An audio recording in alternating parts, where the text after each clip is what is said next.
Hola amigos de Frontal, soy Laura Guzmán y tengo el placer de estar en Washington, D.C. Detrás de nosotros el Capitolio de los Estados Unidos, en el marco de la celebración del Día de los Dominicanos en la Casa Blanca, un hito histórico para la República Dominicana y nuestra relación bilateral con los Estados Unidos de América, bajo el contexto del evento Dominicans on the Hill.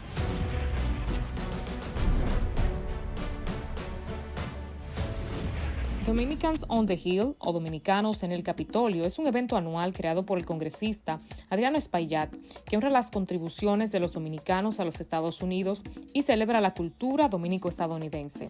La sexta conferencia anual Dominicanos en el Capitolio fue celebrada el pasado miércoles 7 de febrero en el Centro de Visitantes del Capitolio de los Estados Unidos en Washington, D.C., donde fueron reconocidas varias personalidades dominicanas. Se realizaron exhibiciones históricas, tecnológicas y paneles sobre arte, cultura, educación, política y mucho más. La alegría y el sabor de República Dominicana se sintieron en el corazón de Washington, con el Día de los Dominicanos en el Capitolio, una visión del congresista de origen dominicano Adriano Espaillat, quien abrió las puertas del recinto legislativo a su comunidad. Dice mucho de nuestra comunidad. Es una comunidad pujante, una comunidad que exige, pero que yo sé que puede también transformar cosas aquí en los Estados Unidos. Me complace mucho saludarles y participar de nuevo en este evento, ya que en mi tercer año como embajadora dominicana tengo el honor de volver a participar junto a ustedes en este magno evento. Permítame también felicitar al congresista Adriano Espaillat por la exitosa celebración, una vez más, de este encuentro entre dominicanos y congresistas que representan diversas comunidades de los Estados Unidos. Dentro de mis funciones como representante del presidente Luis Abinader, además de estrechar los lazos de colaboración con los Estados Unidos, está el contribuir a mejorar las condiciones de la comunidad dominicana y de mantener el lazo familiar con su país de origen.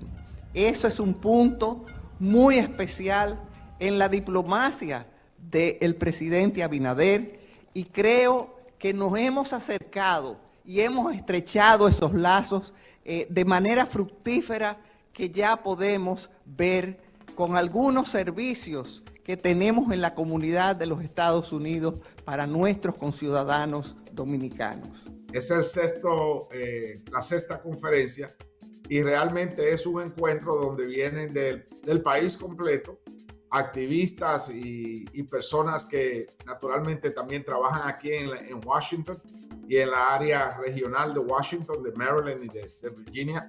Y escuchamos los temas importantes de nuestra comunidad y los debatimos. Este año contamos con la presencia del secretario de Educación, que es un puertorriqueño, el secretario Cardona, y la secretaria de Comercio. También tenemos un tema del arte, donde vienen artistas, escritores, diseñadores, a hablar del estatus del arte. Van a hablar 5 alcaldes de origen dominicano de diferentes ciudades del país, de New Rochelle, de Passaic, de Perth Amboy, entre otras ciudades, y el presidente del condado de Brooklyn, en la ciudad de Nueva York, que es de origen dominicano también.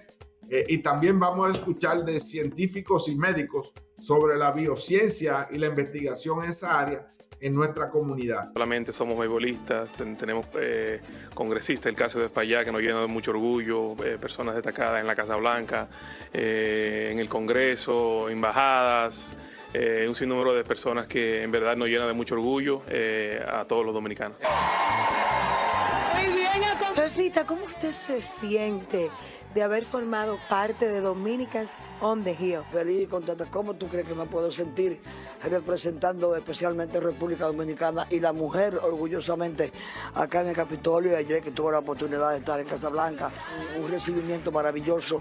Me comí un porquito asado, mi amor, que me encanta. Estaba rico, yo lo probé, Fefa. ¿Viste? Y estoy muy agradecida, de verdad que sí. Los Estados Unidos de América nacieron del anhelo de muchas personas que habían viajado allí desde el viejo mundo de Europa, para liberarse de los poderes imperiales que los habían dominado durante siglos, para tener democracia, libertad, justicia para todos y tomar el mando de su propio destino. El nacimiento de la nación estadounidense fue doloroso, primero al tener que luchar contra las fuerzas de los británicos, y luego contra los pueblos indígenas de América del Norte, dentro y fuera de las nuevas fronteras que habían declarado. Entre los muchos conflictos, la nueva nación tuvo que establecer sus propias leyes, sistema político y cultura, ninguno de los cuales se desarrolló de la noche a la mañana. Obviamente, no siempre habría un consenso. Durante el siglo después de 1776, cuando nació Estados Unidos de América, mientras crecía bajo una unión política de estados de los que estaba compuesto, también vio la ampliación de una división cultural entre los industriales estados del norte y los agrícolas del sur. Quizás, más que cualquier otra cosa, los dos lados de esta división se encontraron en desacuerdo sobre la cuestión de la esclavitud. La ética de poseer a una persona como propiedad se convirtió en una batalla legal entre aquellos que apoyaban la práctica y aquellos que se oponían en la sociedad estadounidense. Los Estados Unidos de América nacieron en 1936. Finalmente, esta disputa se transformó en un campo de batalla. Más estadounidenses murieron en la Guerra Civil Americana, que se libró en el continente norteamericano entre 1861 y 1865 que en cualquier otra guerra en la que los estadounidenses han luchado a lo largo de su historia. Hay muchos datos interesantes que conocer de la ciudad de Washington, D.C., fundada el 16 de julio de 1790, una ciudad única establecida por la Constitución de los Estados Unidos para servir como la capital de la nación. Desde sus inicios se ha visto envuelto en maniobras políticas y conflictos seccionales y cuestiones de raza, identidad nacional y compromiso y, por supuesto, poder. Como muchas decisiones en la historia de los Estados Unidos, la ubicación de la nueva ciudad iba a ser un compromiso. Alexander Hamilton y los Estados Unidos del Norte querían el nuevo gobierno federal asumiera las deudas de la guerra revolucionaria y Thomas Jefferson en los Estados del Sur, que querían que la capital se ubicara en una ubicación amigable a los intereses agrícolas esclavistas. En 1790, el Congreso de Estados Unidos aprobó la Ley de Residencia, propuesta por el primer presidente, George Washington, que estableció la capital federal a orillas del río Potomac. Ubicado en los pantanos cedidos por Maryland y Virginia, el sitio es resultado de un compromiso entre los federalistas y el sur esclavista. Washington, parcialmente destruida por el fuego durante la guerra de 1812 con Gran Bretaña, precisó décadas para ser reconstruida y parte de la tierra fue devuelta a Virginia en 1846. Pero desde 1800, el Congreso, sede del Poder Legislativo, se ha reunido en el edificio del Capitolio, donde John Adams se convirtió en el primer presidente en funciones. El Capitolio domina Capitol Hill, con vista hacia el Mall, un largo corredor vegetal con monumentos que narran la historia del país y flanqueado al norte por la Casa Blanca. La ubicación del Congreso refleja su poder. Cuando el presidente pierde la mayoría en el Congreso, puede haber un estancamiento legislativo, en particular en relación al presupuesto. El Estado federal no puede funcionar sin un presupuesto aprobado por el Congreso. En caso de desacuerdo con la Casa Blanca, la administración a veces se ve obligada a cerrar parcialmente. Washington también alberga la Corte Suprema y la Reserva Federal, y desde 1943 en el vecino condado de Arlington, Virginia, se instaló la sede del Departamento de Defensa, el Pentágono, uno de los objetivos de los ataques del 11 de septiembre de 2001. Ciudad creada por la Constitución estadounidense, sede del Fondo Monetario Internacional y del Banco Mundial, Washington, D.C. tiene un estatus único. No pertenece a ningún estado, su presupuesto es aprobado por el Congreso y los representantes electos no tienen derecho a voto. Sus residentes pudieron votar en las elecciones presidenciales recién en 1964. Cada presidente estadounidense desde John Adams ocupó la residencia que tiene 132 habitaciones, 35 baños, 412 puertas y más de 200 chimeneas. La Casa Blanca y los terrenos que la rodean sirven como el hogar para el presidente de los Estados Unidos y su familia. Es también un museo de historia estadounidense y un lugar en donde esa historia continúa desarrollándose cada día. La famosa Casa Blanca está situada en el 1600 de Pennsylvania Avenue, en Washington, D.C., la capital de Estados Unidos. El edificio, residencia de los presidentes estadounidenses, tiene 200 años y ocupa más de 5.000 metros cuadrados. Su parque, impecablemente conservado, cuenta con una cancha de básquetbol, un un campo de golf, una piscina, una pista de atletismo y una bolera. La construcción de la Casa Blanca, aprobada por George Washington y diseñada por James Hoban, comenzó en octubre de 1792. Cuenta con 132 salas, repartidas en 3 secciones, las salas este y oeste y la residencia, donde vive la familia presidencial. Parte del edificio está abierto al público y cada día acoge a miles de visitantes. El ala oeste, la famosa West Wing, es el corazón del poder. Ahí se encuentran las oficinas de los colaboradores y la Cabinet Room, donde se celebran las reuniones ministeriales. También está la Situation Room, para las gestiones de crisis. Desde ella, Barack Obama supervisó el asalto a la casa de Osama Bin Laden en Pakistán en 2011. En el ala oeste también está el despacho Oval, la oficina del presidente.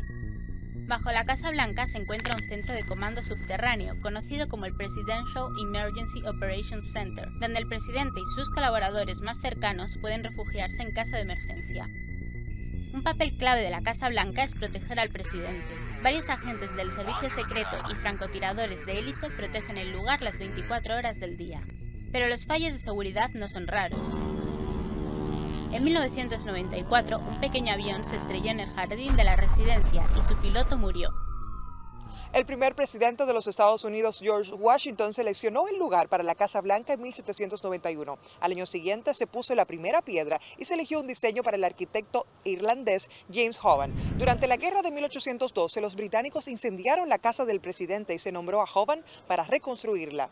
James Monroe se mudó al edificio en el 17. Durante su administración, construyó el pórtico sur. Todos los lugares del mundo, sobre todo cuando son muy históricos, levantan sospecha, llaman a la curiosidad. Y tal es el caso de Washington, D.C. y específicamente el Capitolio y la Casa Blanca. ¿Te gustaría saber algún secreto? ¿Qué albergan allí dentro? ¿Cuáles han sido las historias más comentadas a nivel mundial? Bueno, pues para eso estamos aquí, para decirte que a lo mejor el Capitolio puede que tenga la biblioteca más grande del mundo con más de 36 millones de libros. Eso casi te lo vamos a confirmar. Y en el caso de la Casa Blanca, pues aproximadamente 140 invitados pueden sentarse en la mesa central y comer, cenar, desayunar sin ningún tipo de problema. Esto y más te lo contamos aquí en Frontal. Washington, D.C., el Capitolio y la Casa Blanca. ¿Cuáles son los secretos? Durante la Primera Guerra Mundial, Woodrow Wilson compró un rebaño de ovejas para pastar en el césped de la Casa Blanca. No solo ahorró la mano de obra necesaria para cortar el césped, sino que vendieron la lana para recaudar dinero para la Cruz Roja. Michelle Obama dijo que la Casa Blanca fue construida por esclavos. Me despierto todas las mañanas en una casa que fue construida por esclavos. El dato es correcto, porque durante la guerra de 1812, los británicos incendiaron la casa del presidente y se nombró a James Hoban para reconstruirla. Se necesitan 570 galones de pintura para cubrir la superficie exterior de la Casa Blanca. La Casa Blanca recibe aproximadamente 6,000 visitantes al día. El segundo presidente de los Estados Unidos, John Adams, fue el primero en vivir allí. La Biblioteca del Congreso es la biblioteca más grande del mundo, con más de 162 millones de objetos en su colección. Este número crece constantemente con aproximadamente 12,000 artículos agregados a las colecciones diariamente. Este número crece constantemente con aproximadamente 12,000 artículos agregados a las colecciones diariamente. De acuerdo con las estadísticas e historias de la propiedad, en dicha residencia han fallecido 2 presidentes, 3 primeras damas, 3 familiares directos de la pareja presidencial y 2 funcionarios del gabinete, por lo que ha visto trascender a 10 personas en total a lo largo de toda la historia. Cada presidente estadounidense desde John Adams ha ocupado la Casa Blanca y la historia de este edificio se extiende mucho más allá de la construcción de sus paredes, desde los salones, el corredor de la planta baja, transformado desde su uso inicial para áreas de servicio, el piso estatal, en donde incontables líderes dignatarios han sido atendidos en esta Casa Blanca, como todos los presidentes de Estados Unidos que la han habitado.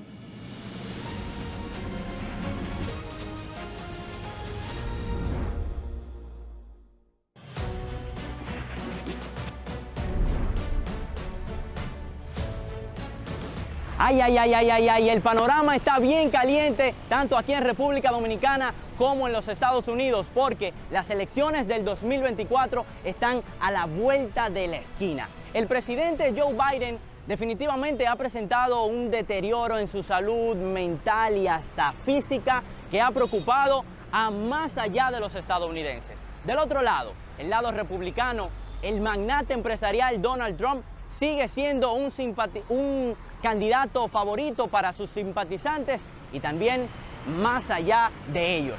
¿Qué pasará en este panorama para las elecciones del 2024? Las elecciones presidenciales de 2024 en los Estados Unidos se celebrarán el martes 5 de noviembre, siendo estas las elecciones número 60. Los votantes eligen a los compromisarios, que a su vez deberán escoger al nuevo presidente y vicepresidente a través del colegio electoral. De acuerdo con los resultados del censo de 2020, determinarán el número de delegados para cada estado en el colegio electoral para estas elecciones. En los primeros días de la República surgieron diferentes ideologías políticas, pero en 1796 se establecieron las bases para el sistema de dos partidos con la primera elección presidencial verdaderamente disputada entre dos facciones, los federalistas y los demócratas republicanos. A lo largo de los años, estos partidos evolucionaron y se transformaron en lo que hoy conocemos como los demócratas y los republicanos. La guerra civil en el siglo XIX, por ejemplo, fortaleció la polarización entre el norte y el sur, contribuyendo a una estructura bipartidista. Además, en el siglo XX, la Gran Depresión y la implementación de leyes de derechos civiles en la década de 1960 reconfiguraron el apoyo a ambos partidos. Hola, mi nombre es Emilio Monsanto. Vengo a hablar un poco sobre el panorama político que se vive en Estados Unidos en estas elecciones 2024. Cabe considerar que no soy un experto en la parte geopolítica ni políticas públicas, sino más bien observador empedernido en el área de comunicaciones, área esencial en las campañas y el área donde me desenvuelvo. Entiendo que el panorama está claro. Dentro de la contienda tenemos a un Trump y a un Biden. Trump, un personaje ya probado en 2016, una política más conservadora, de derecha, logró reducir la tasa de desempleo, teniendo consignas como Build the Wall, tratando de llevar consigo el orgullo estadounidense con el eslogan Make America Great Again, un eslogan, si no me equivoco, que usó Reagan en el pasado. A diferencia de Joe Biden, un poco viejo para el cargo, un poco más de izquierda, políticas abiertas a lo que son las agendas LGBT, Black Lives Matter, Open Borders, y políticas como el uso de la marihuana en espacios públicos. Entiendo que hay una gran polarización dentro de los ciudadanos, ya que no se encuentran en la misma posición que se encontraban antes, que votaban porque un partido los representaba. No es el caso. Ya los estadounidenses están un poco cansados de este tipo de agenda que está también está adentrándose a lo que son la educación primaria de los jóvenes y cambiando un poco el paradigma de las sociedades, de lo que viene siendo la elección de diferentes sexos, de que puede ser un gato y el profesor o el padre no le puede decir nada al hijo. Errores garrafales en lo que son estas políticas públicas. Entiendo que Donald Trump está liderando en el Partido Republicano. Tenía un Nikki Haley y un Ron DeSantis detrás, tratando de hacer contienda, tratando de hacerle el pulso. Pero ya Ron DeSantis se unió a las filas y dentro de este personaje, como lo llamamos nosotros, lo que trabajamos en la comunicación, políticamente incorrectos, no tiene pelos en la lengua a la hora de decirle al ciudadano estadounidense lo que necesita. Hace unos meses lanzó una campaña donde explicaba que la Casa Blanca era un ancianato, poniendo al presidente como una persona totalmente mayor para el cargo y que se burlaba de las torpezas que podía cometer dentro del cargo y sus actividades. Yo diría que solamente queda esperar a que realmente Trump pueda salir de todas estas alegaciones que más que un golpe a su figura le están haciendo un favor. Como dirían, no hay mala publicidad. No hay mala publicidad. Y dentro de esto se encontró el famoso mugshot de Trump, donde fue partícipe de muchísimos memes. Y más que un ataque, logró capitalizarlo y Yo diría que esa fama es que lo ha llevado a ser una persona no víctima, sino más bien capaz de aguantar cada golpe, que es lo que trata de llevar el mensaje de Trump. No seamos partícipes de burlas en el panorama internacional, sino más bien volvamos a ser un país que se respeta delante de esta contienda internacional y que el americano se vuelva a sentir realmente orgulloso de quienes los representan.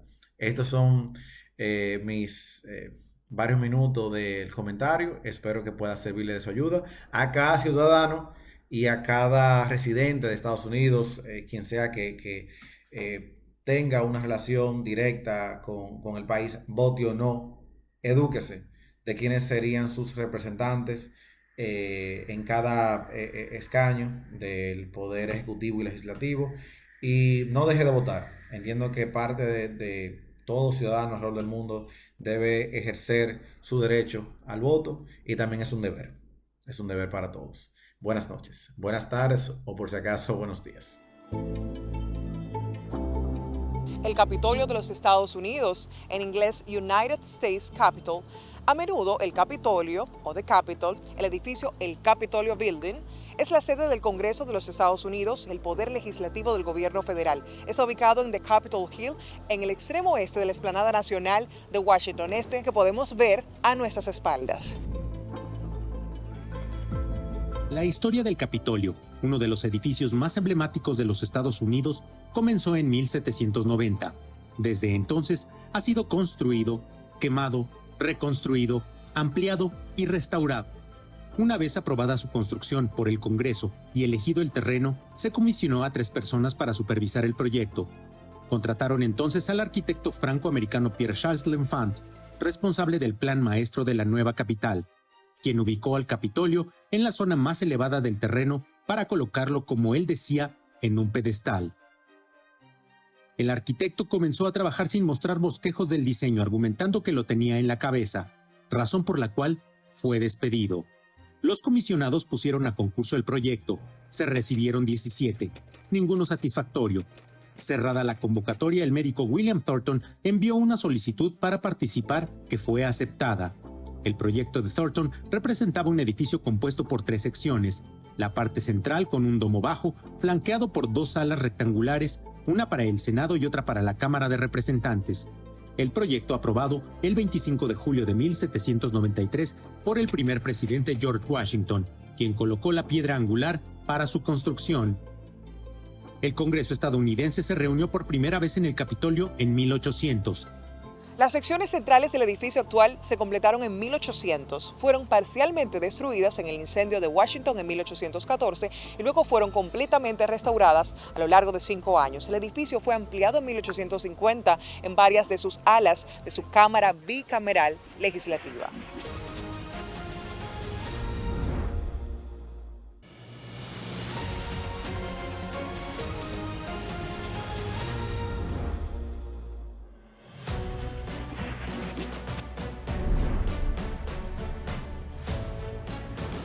El edificio del Capitolio cuenta con más de 540 salas y 658 ventanas. La cúpula, construida entre 1855 al 66, tiene más de 455 toneladas.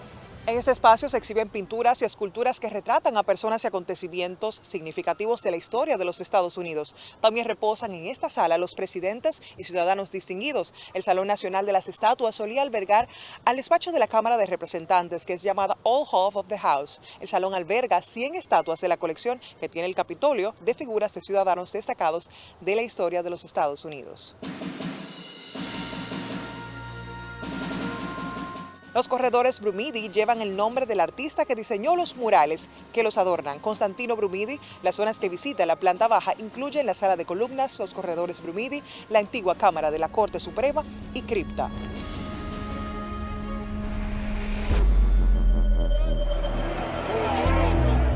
El asalto a la sede de la rama legislativa de Estados Unidos no tiene precedentes. Meses antes de los comicios, Trump ya decía que las elecciones serían fraudulentas y que no aceptaría una derrota. Pero el día de las elecciones y ante el protagonismo que tuvo el voto anticipado, Joe Biden se impuso ante su contrincante por más de 7 millones de votos. Cuando la victoria del candidato demócrata era un hecho, Trump se negó a reconocerlo. We can't have an election stolen like this. Por más de 6 semanas, él y sus seguidores intentaron revertir el resultado del recuento de votos en estados clave a punta de demandas y de presiones sobre los dirigentes locales. Cuando todos estos intentos fracasaron, la atención se focalizó en el 6 de enero, día en que el Congreso certificaría la victoria de Joe Biden. El vicepresidente Mike Pence debía convocar a las 2 cámaras del Congreso para certificar la victoria de Biden, y así lo hizo. To verify the certificates and count the votes of the electors of the several states for President and Vice President of the United States. Pero al mismo tiempo aumentaba la presión sobre el vicepresidente de Trump para que detuviera la certificación de resultados, por lo que Pence se convirtió en objetivo de los seguidores de Trump. Because if Mike Pence does the right thing, we win the election. Trump pidió a sus seguidores que fueran al Congreso y lucharan como demonios. Miles de personas se dirigieron al Capitolio, entre ellas había miembros de grupos de extrema derecha como los Proud Boys y los Oath Keepers, muchos de ellos con ropas de combate, cascos y municiones. La toma por asalto paralizó el Capitolio. A pesar de que se conocían las probabilidades de que algo así pudiera ocurrir, la seguridad del Capitolio no fue incrementada y, por el contrario, solo después de que la turba enfurecida rompió el segundo anillo de seguridad es que se pidieron refuerzos a la policía local. Algunos congresistas huyeron, 5 personas murieron y otras decenas más resultaron heridas. Trump, a través de un video publicado en su cuenta de Twitter, pidió a sus seguidores que regresaran a casa en paz, pero se negó a condenar lo sucedido e insistió en que las elecciones habían sido robadas. I know your pain. I know you're hurt. We had an election that was stolen, but you have to go home now. We have to have peace. Más tarde, Twitter y Facebook suspendieron temporalmente las cuentas de Trump por violar las políticas de seguridad e integridad que rigen sus plataformas. Días después, la suspensión se volvió indefinida. La policía y los refuerzos federales tardaron más de 6 horas en recuperar el control del Capitolio. El 7 de enero, un día después del histórico asalto al Capitolio, Trump condenó los hechos y aseguró que iba a haber una transición ordenada con la nueva administración liderada por Joe Biden. I would like to begin by addressing the heinous attack on the United States Capitol. Like all Americans, I am outraged by the violence, lawlessness, and mayhem. Cientos de personas han sido acusadas por haber agredido a policías, haber entrado en el Congreso y saqueado sus pasillos. Las investigaciones han demostrado que Trump y sus aliados hicieron un esfuerzo concertado para evitar que la sesión del Congreso presidida por Pence certificara ese día a Joe Biden como ganador de las presidenciales del 2020, pero hasta el momento no existe algún vínculo probado entre estos 2 hechos. Trump, quien mantiene cierto control en el Partido Republicano, no ha desistido de su idea de que le robaron los comicios y pese a que ninguna prueba lo demuestra, las encuestas evidencian que alrededor de 2/3 de los votantes republicanos le creen. De igual manera, casi todos los congresistas republicanos, muy conscientes del poder político de Donald Trump, parecen apoyarlo de mira a las presidenciales del 2024.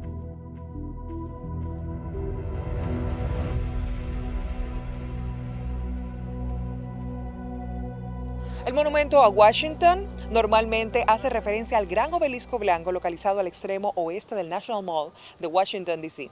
Es un monumento conmemorativo al primer presidente de los Estados Unidos y líder revolucionario del ejército continental, George Washington, quien ganó la independencia del país luchando frente a los británicos en la Guerra por la Independencia. En 1884 el monumento se convirtió en la estructura más alta del mundo hasta que se construyó la Torre Eiffel en 1889.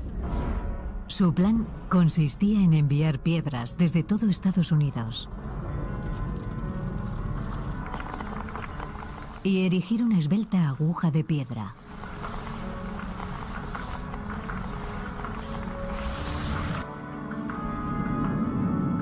La torre no solo sería más alta que todas las catedrales de Europa y las grandes pirámides de Egipto. Sería la estructura más alta jamás construida. Su proyecto dependía por completo de las donaciones y los recaudadores de los fondos tenían prisa por empezar, como ha descubierto la ingeniera geotécnica Jennifer Nix. Querían excavar los cimientos para que se pudiera ver el pozo de la obra y la gente, los estadounidenses, pudieran ver lo que se hacía con el dinero que estaban donando. En 5 años el monumento se elevó 60 metros sobre sus cimientos. Pero en 1861, el país se sumió en la Guerra de Secesión. Los fondos se acabaron y durante 20 años no se puso ni una piedra más. Mucha gente pensó que era una vergüenza para el país. Era como un muñón. Creo que lo llamaban la chimenea. Para restaurar el orgullo nacional, el gobierno recurrió a uno de sus mejores ingenieros, el teniente coronel Thomas Lincoln Casey. Cuando acudió a inspeccionar las obras, se llevó una sorpresa. La torre ni siquiera había alcanzado 1/3 de su altura, pero además se había hundido más de 1 metro en el suelo y estaba inclinada a un lado. Un túnel de exploración que se excavó bajo los cimientos reveló el problema. La torre estaba asentada sobre una capa de arcilla blanda y arena. Por lo tanto, los cimientos eran extremadamente inestables. Si Casey continuaba las obras, el mundo tendría otra torre inclinada. O algo peor, ninguna torre. 36 años después de su inicio, el monumento a Washington alcanzó por fin su altura máxima.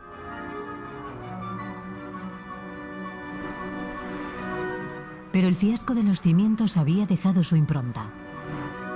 En el monumento se aprecian distintos colores, porque se tardó tanto en reanudar la construcción que la piedra que encontraron ya no era igual. Gracias a la labor de Casey, el monumento a Washington tuvo un gran éxito.